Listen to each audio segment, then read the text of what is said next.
اما حالا در زمان مجاهدین بحث از حیطه جدل و نظر گذشته، چون این بحث ها رو چه در زمان شاه و چه در زمان خمینی در روزگار فعالیت سیاسی در فاز سیاسی بسیار کردیم و اصلا بر سر همین بحث ها بود که چماقداران و جیسی به دست ها سر می رسیدن در دانشگاه تهران، در دانشگاه صنعتی شریف، در امجدیه، در کلاس های تبیین، در همه جا. چون که مجاهدین میخواستند بگویند آقا مرتجعی ضد اسلامی این شرک است و کفر. بین مجاهدین و خمینی مردم ایران قضاوتشون رو کردند.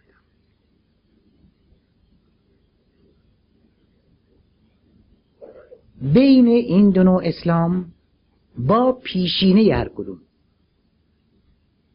از زمان حضرت علی تا همین امروز تاریخ قضاوت کرده و باز هم قضاوتش رو خواهد کرد.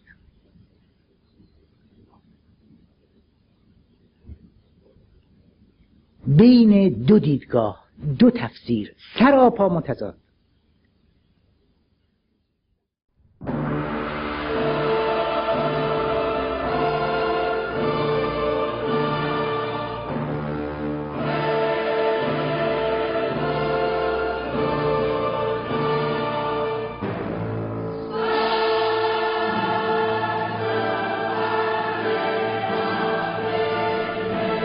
تبیین جهان قسمت 15. نخستین قاعده تکامل پیچیدگی یا گذار مداوم از کهنه به نو.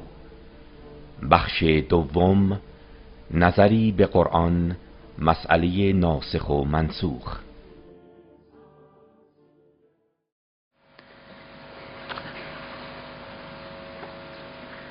بد نیست حالا که صحبت قرآن رو پیش کشیدیم، باز هم در همین رابطه مسئله پیچیدگی نظری هم به قرآن بندازیم تحت عنوان نظری به قرآن، مسئله ناسخ و منسوخ. این مسئله در قرآن خیلی مهم هست. ناسخ نسخ کننده و منسوخ نسخ شده یا نسخ شونده. اصولا همه میدونیم که در قرآن هر چیزی یک آیه یا نشانه است از خدا یا یک کلمه است از خدا.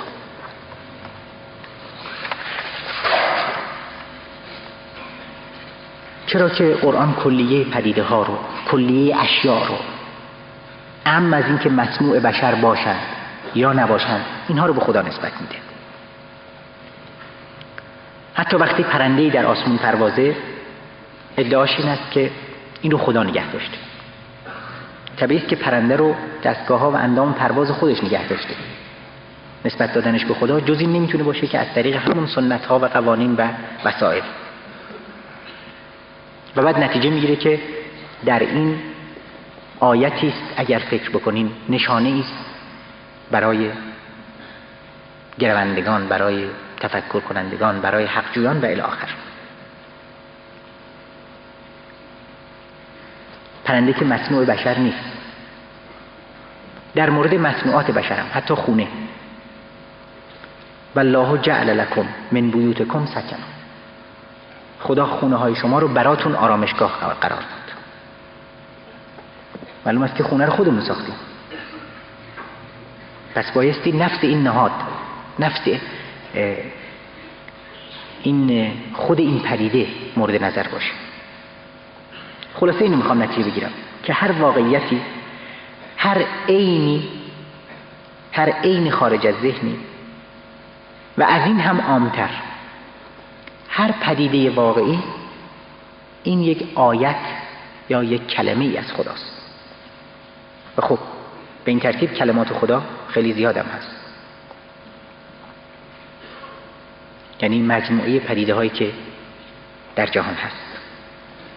کما اینکه خود قرآن هم میگه در آیات 26 و 27 لقمان این آیه رو میخونم: لله ما فی السماوات والارض ان الله هو الغنی الحمید ولو ان ما فی الارض من شجرة اقلام والبحر یمده من بعده 7 ابحر ما نفدت کلمات الله ان الله عزیز حکیم. که ترجمهش این است که اگر هرچه توی زمین درخت هست فرض کنیم بکنیم و بتراشیم و تبدیل به قلم بکنیم و بعد دریاها به مثابه مرکب بیان به کمکش، 7 تا دریا هم عدد 7 نشانه تکثیر و مبالغه باز هم بیان، کلمات خدا، آیات خدا پایانی نداره، یعنی فوق العاده زیاد هست. همین که به زبان ساده تر میگیم که جهان مجموعه بی نهایت پدیده است، خیلی خیلی خیلی زیاد. بنابراین با این مقدمه که هر چیزی یک کلمه و یک آیه است،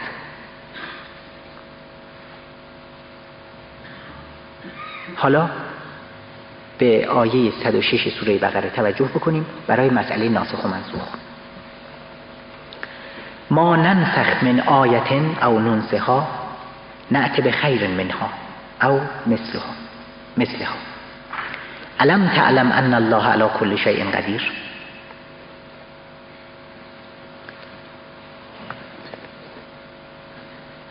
اون چه از آیه پدیده هایی رو که خلاصه نسخ میکنیم یا فراموشش میکنیم، بهترش رو یا نظیرش رو میاریم.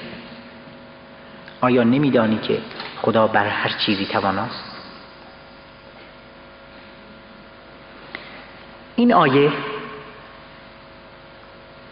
یعنی مفهومش، مفهوم ناسخ و منسوخ، صرف نظر از شأن نزول اجتماعی خاصش در دور زمانی که نازل شده که فعلا کاری بهش نداریم، کلاً بیان همین گذار مداوم از کهنه به نو یا پیچیده شوندگی دائمی روند تکامل در همه قلمروهای جهان، چه طبیعت چه جامعه. یعنی صورتی رو بردن و صورتی رو آوردن که از اون هم برتره، متکامل تره. برای اینکه مستندتر باشه اجازه بدیم تفسیر این آیه رو از پدر طالقانی بخونم، صفحه 261 پرتو قرآن.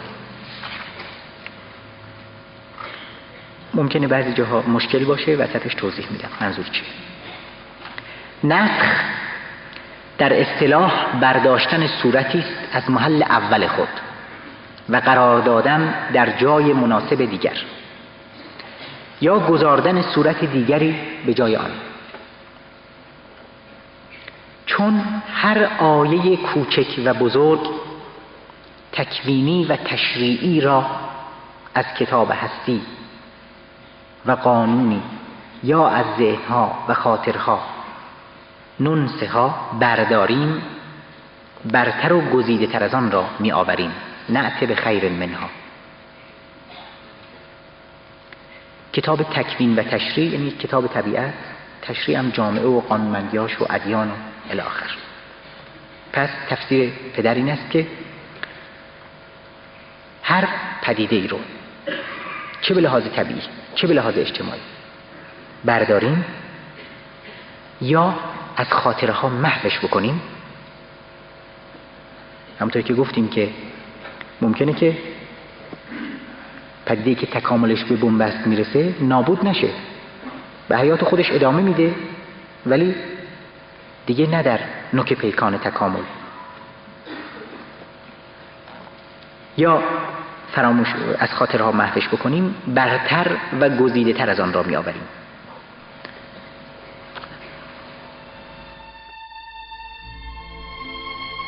به گفته قرآن ناسخ پدیده ای نو که جایگزین پدیده قبلی خود می گردد باید از جهتی نسبت به آن پدیده قبلی و منسوخ شده برتر بوده از جهتی مانند آن باشد. در دیدگاه قرآن وقتی پدیده ای نو جایگزین پدیده کهنه یا قبلی می گردد، شاید از دریچه نگاه ما این پدیده مانند پدیده پیشین باشد، اما این کوتاهی برد دید ماست که نمی تواند ژرفای تغییر و آن دگرگونی را ببیند که در پدیده نو رخ داده است.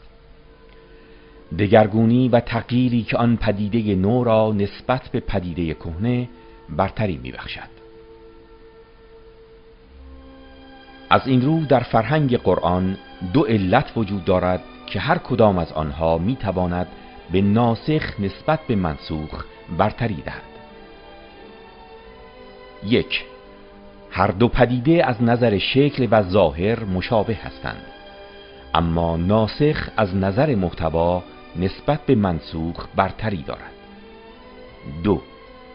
هر دو پدیده از نظر محتوا مشابه هستند، اما ناسخ از نظر شکل و سازماندهی نسبت به منسوخ برتری دارد. در این دیدگاه وقتی دوربین موشکافی خود را از زوایای مختلف بر پدیده نو می اندازیم، این پدیده باید دست کم از یک زاویه نسبت به پدیده‌ای که جایگزینش گردیده برتری داشته باشد. قلمروی این قانون به گستردگی تمامی پهنه‌های هستی است. چه جایگزینی پدیده نو با پدیده کهنه در دنیای جانوری باشد، چه در زمینه جامعه و دگرگونی‌های آن.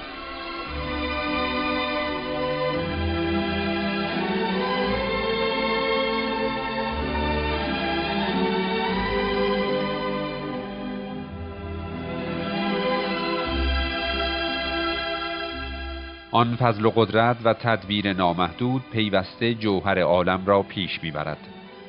این پیشرفت و تکامل جوهری در صفحه ماده مانند تخته سیاه نقوشی رسم و محو می‌کند تا نقش بهتر که اثر تکامل جوهری است پدید آرد. همین صفات ملک و قدرت خداوندی است که در مظاهر تغییر رسوم و عادات بشری و نسخ بعضی شرایع آسمانی ظهور می نماید.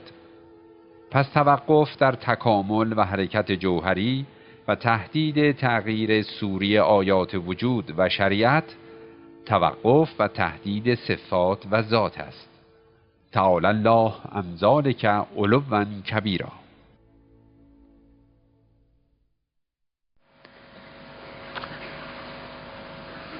پس این نکته مهمه، توقف در تکامل و حرکت جوهری و تهدید به معنی محدود کردن تغییر سوری آیات، منظور همون خلق و ساعه و ثبات و این هاست که صحبتشو کردیم ها، فیکسیس ثبات هم. پس توقف در تکامل و حرکت جوهری و تهدید تغییر سوری آیات وجود و شریعت، چه طبیعت چه جامعه، توقف و تهدید صفات و ذات است. تعالی الله عن ذلک علوا کبیرا. ملاحظه می‌کنین که چه تفسیر پویا و انقلابی است از ناسخ و منسوخ. این همون داستانی تکامل. جاهای دیگه قرآن هم هست که به خصوص جاهایی که این مطلب شمول اجتماعی داره بهتر بیان شده. این جمله سوره نحل: و اذا بدلنا آیة مکان آیه والله اعلم بما ینزل قالوا انما انت مفتر بل اکثرهم لا یعلمون. وقتی تبدیل میکنیم، بسیار هم تبدیل میکنیم، آیه ای رو به جای دیگه، یکی رو جانشین اون یکی، حتی توی دستورات که پیغمبر داده، بعد اومده یه چیزی رو که با شرایط متناسب تره، به هر حال برتر و گزیده تره آورده. والله اعلم بما ینزل، و خدا خیلی آگاه ترین خودش که داره منطبق با اوضاع احوال چه کار میکنه داد میزنن، داد فریادشون بلند میشه. انما انت مفتر، آی دروغ گفتی، متناقض گفتی، اونجا اینطوری گفتی، اینجا اینطوری گفتی.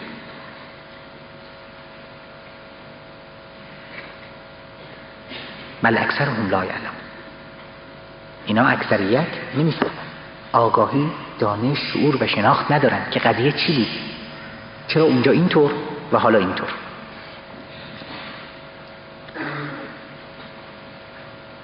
همطور که در تفسیر پدر دیدیم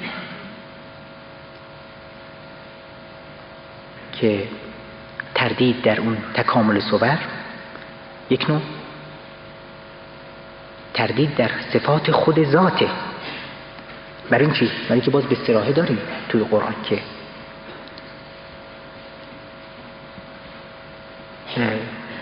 کل یوم هو فی شأن، هر روزی در هر مرحله خدا در یک شأنی است، دستن در کار یک چیزی است، تکامل متوقف نمیشه. این بدل کردن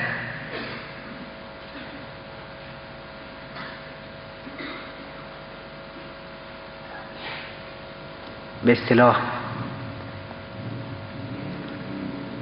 جانشین سازی در همه جا و همه قلمروها هست.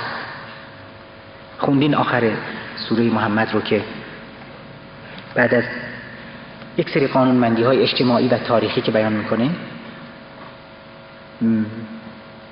محکوم کردن تسلیم طلبی و سازشکاری و کوتاه آمدن های ضد اصولی، بعد دعوت میکنه به استقامت و پایداری و فداکاری ایثار. آخرش اینطوری جمع میزنه، ببینیم ها انتم هؤلاء تدعون لتنفقوا فی سبیل الله فمنکم من یبخل و من یبخل فانما یبخل عن نفسه والله الغنی و انتم الفقراء و ان تتولوا، اینجا من کار دارم، یستبدل قوما غیرکم ثم لا یکونوا امثالکم. بعد از این حالا جمع میزنه، حالا شمایید، بفرمایید حالا شمایید، خونده میشین، دعوت میشید به این که انفاق بکنین، فداکاری بکنین در راه خدا، بگذرین از خودتون. از شما کسی است که در این مسیر بخل می‌ورزه، نمیاد. کسی که دریغ می‌ورزه در حقیقت از خودش دریغ ورزیده. بخل نسبت به نفس خودشه، نسبت به تکامل خودشه. چرا؟ والله غنی، خدا که غنی است، شمایید که نیازمندین، شما این که فقیر تکاملین، فقیر استغنا هستین. قانونمندی ها سر جاشه. و ان تتولوا، اگر شما پشت بکنین به راه، شما بگذارین و برین، به هر حال چون راه جبری است و تمام سوابق میلیاردها سالش، یستبدل قوما غیرکم، جانشین میکنه، بدل میکنه گروهی رو، به هر حال تکامل باید بره به جای شما که دیگه اونها مثل شما نیستند. لا یکون امثالکم، اونها مثل شما جا نمیزنند، اونها خطرات راه رو میپذیرند، چون راه به اصطلاح زیربناش جبریه، بایستی طی بشه. کدوم قدرت و کدوم نیرو هست که بتونه جلو آزادی خلقی رو بگیره، جلو پیشرفت اجتماعی رو سد کنه؟